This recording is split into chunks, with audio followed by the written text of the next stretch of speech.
I would love to fix the hood through entrepreneurship, man. I wish that every black person could have a black business, that we could have black money and have black economics. But that, like, there has to be somewhere to start, right? And you was talking about starting up a fruit stand. I'm all for a fruit stand. I love fruit. Black people deserve great fruit too, man. But the price of fruit is high. Inflation is high. And just in the regular world, if you want to have healthy fruit, non-GMO fruit, non-pesticide, chemical-free fruit, man, that fruit be expensive. Be $3-4 a pound for some apples, and go from there. And now, if you want to have like a juice stand, just said the fruit to get like, damn, there's tiers to it. In the good neighborhoods, they have the good grocery stores, and the good grocery stores, they get the top orders from the warehouse, and so whatever they get, the freshest fruit, the freshest cuts of meat, they get it first, and then it comes down to the poorer areas. Then you get to over there off MLK, off of Cullen, and hell, there's a Fiesta, and that Fiesta gets the last worst orders of all the Fiestas in Houston. That's what people who look like me, that's what we're left with. And then I go in that joint, and everything is inflated, everything costs more money. And I'm like, when there's a black tax in impoverished areas, how am I supposed to respond? Yeah, it's a black tax in every area, no matter where you go. A lot of times, while you being a black entrepreneur or trying to get something done, the mindset of the people is predatory on poverty. Oh, we can make money off them. I've been multiple places where they try to charge me more just because I'm black, even if you try to go get a mortgage, whatever. That's just one aspect. We're not even really talking about that. That's just one aspect. With the fruit stand and stuff like that, we have to start learning how to purchase from the right people. And even though we purchase from the right people, sometimes you gotta purchase a certain amount to even get it that way. But we just gotta get creative. Get creative. Like, I put it like this. When you say this, right? What? All you gotta do is look at the market. Like, it doesn't feel good, it doesn't sound good. When we go off of MLK and Cullen, they put things that the black people want to buy. The black people in that area, they want to buy wigs, weave, and bullshit. So ain't no fruit in there.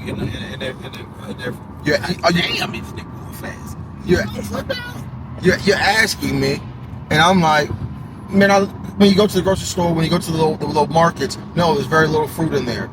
When you in comparison to other stores, there's very little fruit, it's very little quality. I'm talking about in the household. What do you mean? Because a lot of people drive from the hood and they might go to Third Ward because the HEB in Third Ward. Think about that jump that you just made, man. I'm right there where my parents live at, off of Yellowstone. That area, there used to be a HEB, and a good percentage of the people in that neighborhood, they ride the bus. And so it was one bus ride. You put your stuff in this bus stop right there, and you can ride back down the street, and you can drop your groceries off at the house. And then they moved the HEB off of McGregor. Now you got this big HEB, and it takes like two buses to get there, because a lot of people in the hood ain't got no car. Like, I'm acknowledging, I'm meeting my people economically where they are. You got a micro task, bro. What you mean? Like, a lot of time we see what other people have in other neighborhoods, and we want the whole pie. Versus, forget the whole pie, we have to micro task. And the people that are entrepreneurs and stuff, you have to break it down. You might have some people selling fruits. You might have some people selling vegetables separate. I just started micro tasking to get the best thing to take care of the people. Because once somehow we work a system and get, like, for instance, you buy, we fry. We buy, we fry. All that was a move to get the EBT cards to pay for hot food. That's it. I started the very basics of a community. I started with transportation and groceries. A community is transportations and a grocery store, and a lot of people who are impoverished, they don't have a car. A lot of black men are on child support, can't have a license, so if they do have a vehicle, they're driving illegally. I have to meet my people where they are. And man, for entrepreneurs, if we're building a business, number one, you have to have a distribution network. You have to be able to buy the goods that you're going to sell at least around market value. And when I said a black tax, a lot of the times, hell, I don't have the relationships, and so since I don't have the relationships, my cost is just higher. And since when I'm not doing the business at scale or buying enough volume, then my price is just higher. And damn, so now I'm trying to sell my people a better product, but the cost for that product is higher because it costs me more money. Well, maybe you did less research. It just depends on where you at, right? Because even in my field with the dispensary or these different things, I had to find the right manufacturer. And sometimes it take a little work to find the best fit manufacturer. Now I found a manufacturer that gives me a competitive advantage with my price. Everybody like, dang, why is it so cheap? Or why is it that? Because I got it like that. I did the research and I got the right manufacturer with the right price. It just it takes a little work. I'm in the media. I don't give up. I'm in the media industry. Okay, like I create content. This is what I do. In my field, I am one of the best content creators in the world by the numbers statistically. And statistically, I can tell another person how to do it. But it's going to take time and repetitions for them to even emulate the success of what I've been able to accomplish. And I can't just tell a person, hey, this is how I do it. And then if you follow my method, then you'll get here too. You might be able to get there faster than me because I'm going to give you shortcuts. But still, I have to acknowledge that the thing that I've done, most people are not going to be able to do. And as a business owner in America, as a business owner in any black community, most businesses fail. And then you have to have the capital to be able to fail and then try again, and the resilience. Man, look, all my life I had to fight. You know what I'm saying? So for the people that are entrepreneurs and the people that are officially entrepreneurs and unofficially entrepreneurs, people that work for themselves, people that cut hair out the garage, people that sell retail, anything, like this is what goes on. The recession doesn't affect us because we gonna figure it out. Everything is a struggle. We've been struggling since day one. But guess what? It's a smart way to get, like, experience bring about wisdom. Because the experience we take, we didn't sold this at this price and then figured out, hey, we can get more money from this if we go buy it over here. Then you got people, oh, let me go buy the hair from overseas. It's black vendors that buy their hair from overseas to get the cheaper price. We have to start linking up, and the people that are creators create in a wonderful way, not in a predatory way. In a wonderful way. I just was looking up. It's a black forum. I don't know the name. I wish I knew the name at the moment, but they're doing watermelon for watermelon season, and they're saying, like, we are black farmers, and what we're gonna do is send you through the mail, because we in the new tech age and we can send stuff in the mail and ship stuff different, all kind of different things. But we're gonna, if you have your EIN and your business set up or whatever, then you can we can be your wholesaler. When you talk about business, all right, because you said there was a specific reason why you put your location where you put your location. Because in the other location where I stay at, it's extremely saturated with other people trying to do the exact same thing. Fair point? They're not doing what I'm doing, but we have a similar product. Yes, we have a similar concept. And so in the similar industry, if it's oversaturated, then prices go down or the prices go up because of competition. It all depends on the market, how you're gonna pay. You know what I mean? And if you get to a place where you can dominate the market because I'm the only shopping in this area, then that's great business. But then if people move into your area, then all of a sudden that your area is saturated, and now I have to scout for a new location. This is high level competition, it's high level business, and the things that you're able to accomplish, bro, like most people, you're not gonna be able to do it. Hey, sorry, like that's fine. That's fine. Yeah, and I gotta talk. But for the people that can do it, the people that want to do it, they do the study of it. So I don't understand what's the direction of it. So we speaking about what can I be have done. to tell the truth about the problem and the situation of my community for me to fix my community. But how do you fix it? Okay. By being honest about it, like using the media to tell the world, hey, we don't have any grocery stores. It's like a food desert. The prices of food are extremely expensive. It costs me at least probably 17% more than it costs the average Houstonian just because of the tax they put on the food in the area, because of the location. Damn, bro, like, damn. And then, so what's then what? Like they even charge, man, the media is what has changed the world. The media being able to tell your story for people to know what exactly is happening to not only yourself, but the people around you. If you go to McDonald's, you pay more money than if you go to McDonald's in a more affluent neighborhood. If you go to Little Caesar's Pizza, you pay more money than you pay if you go to a different area. You might even pay like $1 more, $1.50 more, so it's not a big deal. Hell yeah, when a hot and ready is $5.99 and you go to the hood and it's $7.49, you're like, wait, what the hell? I just got two pizzas the other day for $12, and now the same $15 doesn't even cover these pizzas. That's a big deal when all you got is $15 and you got 2 kids and everybody's hungry. Just trying to make it work and figure it out. But for me to figure it out, shit, I gotta know. I'm getting taxed.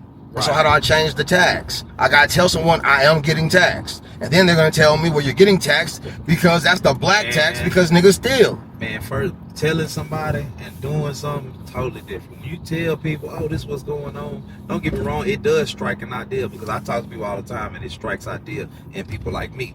But for the most part, don't nobody care what you're going through. You're gonna have to figure it out. The people in the area don't even know that they're being taxed. They haven't even been to the other places to know that they're being charged more money for the exact same goods. Bro, that's a problem. Well, they might not know it, but that's the. I think they do know. Let me tell you why. The prime. Okay, let's go back to the early '90s when we was with the Boys in the Hood and the Menace to Society and stuff, right? The first thing they show is this Asian guy with a store, right? The Asian guy with a store, the Asian family with a store, the Indian people with the store, gas stations and stuff like this. Now, everything in that store, everything in them gas stations is almost double. Matter of fact, right down the street, it's a dollar store, right? I like cream soda. I'll get the cream soda. I look at the 20 ounce. It says $2.50, $2.35, something like that, right? I go down the aisle. I say, I wonder how much the 2 liter is. The 2 liter is $2.89. So you got a 20 ounce for $2.30, $2.50. You have 2 liters for $2.89. Sometimes it just takes you to think, or to look, or to research, or to tell somebody, hey, you can go get the 2 liter cheaper than you can get almost cheaper than you can get 20 ounce. Go get the 2 liter instead of 2 20 ounces. You said Boys in the Hood, Menace to Society. How about you talk about the fact that when you go to the store, it is an Asian person, it is an Indian person, it's not a black person who owns it. We don't own the stores in our communities, and the ones that we do own, hell, it's hard to be competitive with other people because they pay cheaper prices for the goods they're selling them for. Not for the convenience stores. What do you mean not for the convenience stores? Because the convenience stores is marked up so high. That's why Candy Ladies made so much money back in the Gap. The entrepreneurship of Candy Ladies was crazy. That's because it was community taking care of community. Support those who support you first and foremost. And as you make that sound positive. You know in paperwork that's illegal. That's not illegal. What the Candy Lady was doing was illegal. That's not. No, it wasn't. Buying food with EBT and then selling it. All Candy Ladies did not do that. You going hard, bro. They go to Sam's and buy that shit. Yep. You going? They go to Sam's with the EBT card, homie. Bro, where do they go to groceries Sam's? Is a commodity. They will give you Everybody is not buying food with EBT cards. That's bro. fine. A lot of people in the black community have EBT cards, and they use the EBT card. You were saying we buy, we fry. Why? Because a lot of black people have an EBT card. I understand the market, and so people, man, golly, because I see it every day. And they take the EBT card and they go to the convenience store with the Indian and the Asian, and they buy $4 chips because there ain't no grocery store. When they go to the grocery store, it's gonna be 2 bags of chips for $5, the big bags, and the child gets some ice cream. The ice cream is $2. They spend $20 on 2 things because they ain't got no money. All they got is an EBT card, and they ain't got no store. They ain't got no car. All they got is a corner store. Won't they shop with Leroy? They opened up the Candy Lady shop or something. Because she can't take EBT. That's not necessarily true, bro. You can set up, and okay, first of all, in the hood, you got to understand that it's some restrictions that it's a lot of things that you don't have restrictions on. You can open up a business. I need you to understand. Out of your house. I want it to be different, but right now it's not different. It's not about it being different. I'm telling you what's going on right now. I see the candy lady. Right They came knock on my door. You want to buy some candy? Right. Apartment such and such. That's a business. That's a business. Once you put it on paper, whether you're mobile, whether you're stationary, it doesn't matter. It's a business. Put it on paper. What happens when she get audited? She's not gonna get audited. What the hell are you You're talking saying about? it's a business. It is. All right.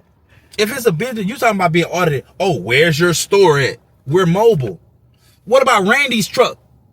I'm saying is maybe what about Randy's truck? I think my people deserve to be able to do legal things, do legal business. That's legal. What are you talking about? Bro, you going hard. First of all, you're putting a saying that the EBT card. Okay, forget the EBT card. People that buy stuff with cash. What are you talking about? What about the Cool Cup lady and stuff? What are you talking about? What about the ice cream trucks? Man, Raheem, these people, if they're not selling candy, man, oh my God, there's a whole black market of food stamps. But we're not even talking about the black market. We're talking about I'm talking about the community business. I'm talking about the community of people are existing in. I'm seeing the people with the EBT cards. I'm seeing them in the store. Sir, they be at the corner store. If I'm finna go to the corner store. So what's wrong with it? What do you mean what's wrong with it? If I buy some chips, if I buy a box of chips, I got a box of chips, right? I'm talking about the black tax, man. I'm talking about the black tax that's impacting us now. But I'm buying a box of chips, and then some kids come to my house and say, "Man, I want some chips." Okay, I give you one bag of chips. I want some more chips. Okay, you're gonna have to buy them. Give me $2. Give me $1. Whatever, right? It's still business. Whether you're publicly doing business or privately doing business. You still can put that on your taxes whether you had a paperwork or not. It's still business. It just has to be recorded. See, what you're saying, like you're trying to make it seem like, okay, you're using the EBT card. Okay, let's eliminate the EBT card. Let's eliminate that. Let's just say, let's figure out ways for the community to take care of the community. I'm talking these very specific people that I'm talking about. I know their situation. They're on Section 8 housing. They have EBT cards in the location that I'm existing in right now. That area, they have Section 8 housing and EBT cards. They get audited they can't make $1. This is all being controlled by the state, and so I understand why they're doing the side hustles in which they are doing, because any dollar they do make counts against them for their food stamps and for their housing. Right. It is ways around that, but this is not a session about what ways around that. I talk about the black tax and how they are taxing black people at a higher level because we don't have the infrastructure to have food and transportation. So what is the infrastructure? It's like just basic transportation. Okay, so what is the solution? Because still, when we was talking about earlier, we was talking about fruit stand. I'm like, man, the Hispanics got this fruit stand that the smoothies are off the chain, but the way it is constructed, it's actually a fruit stand. It's not for smoothies. But that's their culture, though. They have the little corn joint. Come on, we can't have that as a culture. But that is their culture, though. They sit there and they do the thing. They cut the fruit up and they put the goddamn sauce on that hoe, and they do that where they came from. That's their real culture. Okay, so barbecue is our culture, right? So we do the same thing with barbecue. Yeah, we do. It's the same thing. You keep going to price point, man. If I don't acknowledge the economic disparity in my community and I act like we got money, luxury money to spend. We got money to spend. Why we don't have money to spend? 75% of white families own their homes. 45% of black families own their homes. Because of decisions. We buy more clothes, more shoes, more rims, more jewelry. We are we have a large percentage of the consumer market on us. A large percentage. So we have money. We have poor mindsets and make the wrong decisions with the money. I have to acknowledge the systems that were put in place There's city planners that created Houston. They make the decision where metro buses are going to go. They make a decision where grocery stores are going to go. They make community agreements on where libraries and stuff are going to be at for us to have access to like medical care and things of this nature. These are decisions that are being made by city planners and the politicians in Houston. And if we're not having conversations through media, through the community organizing to say this is what's lacking in our community, it's hard to get those systems put into place. Entrepreneurship is wonderful. I think there should be more entrepreneurs, while simultaneously I understand 99% of people are not going to be entrepreneurs, and I have to create the systems to help these people. These people need help. And smart people, strong people, people who know how to do the research, people who know how to study, people who know how to deep dive into Chat GPT, people who read books, people who have the dedication, the charisma, the discipline to create businesses. Let's create. And the responsibility gets even greater because, you know, like carrying people is heavy. And so now you have to turn a profit and then reinvest the profit directly into the people. So you really don't make a profit. You really just dedicating your life to the movement. And that's the thing right there. Like, and once you get to that place, it's sacrifice. A sacrifice of time. That's sacrifice of resources. Leadership is sacrifice. A lot of people right now, they look at leadership and their idea is, I'm going to use my people to make $1. And those are community vampires, energy vampires. And for those people, bro, the only way you can combat them is with better ideas, better business. And that's hard. Oh my God, that's hard. When everybody's trying to pay the person the least amount of money possible, it's extremely difficult to pay a person a higher wage in the same market. I agree. We gotta figure it out. I agree. But I don't think it's no dead end though.